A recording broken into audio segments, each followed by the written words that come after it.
Hey guys, in this module I've got something a little bit different for you. Now, up till now we've been working on how to build websites that have great functionality and how to use CSS, HTML to build up the structure of the website. Now today I want to talk about something a little bit different, namely how to design websites so that not only does your website have great functionality, but it also looks beautiful. The most important thing to making a website loved by users is pretty much the design. After all, think about it. When was the last time you heard somebody tell you, hey, I came across this great website. It worked really well, so smooth and no bugs. Nobody ever says that, right? They say things like, it looked so beautiful. It just worked like I wanted it to. So today we're going to talk about design, and I want to show you some of the different aspects of design when it comes to websites. Now, more often than not, you've heard this saying, right? Don't judge a book by its cover. Now, at the same time, you might have also heard of this saying, you only have 3 seconds to make a good impression. Now, when it comes to web design, the latter is probably more accurate. It's just like a job interview or a first date. Your website has a crucial few seconds before the user is going to judge your company, your brand, your product. So take a look at this example. This is a website called Penny Juice, and it's a company that sells children's juice cartons.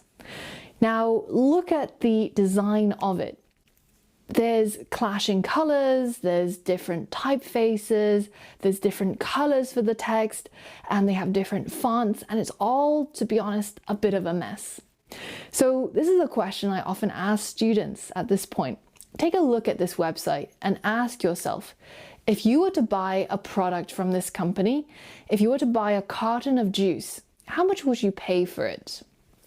Now, take a look at this website.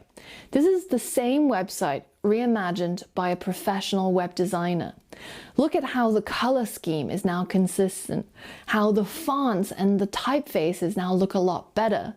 And ask yourself again, how much would you pay for a single carton of juice from this website? Now, I've asked this question to a number of people, and this is the result I got. People are willing to pay anywhere up to only $1 for a carton of juice from the first website, but anywhere up to $3 for the second website. Now, I run a startup, and a lot of friends and colleagues of mine also work on their own businesses. And we usually spend a lot of time brainstorming, how can we make our product better? How can we make our brand stronger? And there's very few things that we can think of that can actually produce a 3 times improvement in the value of your product or in the value of your company.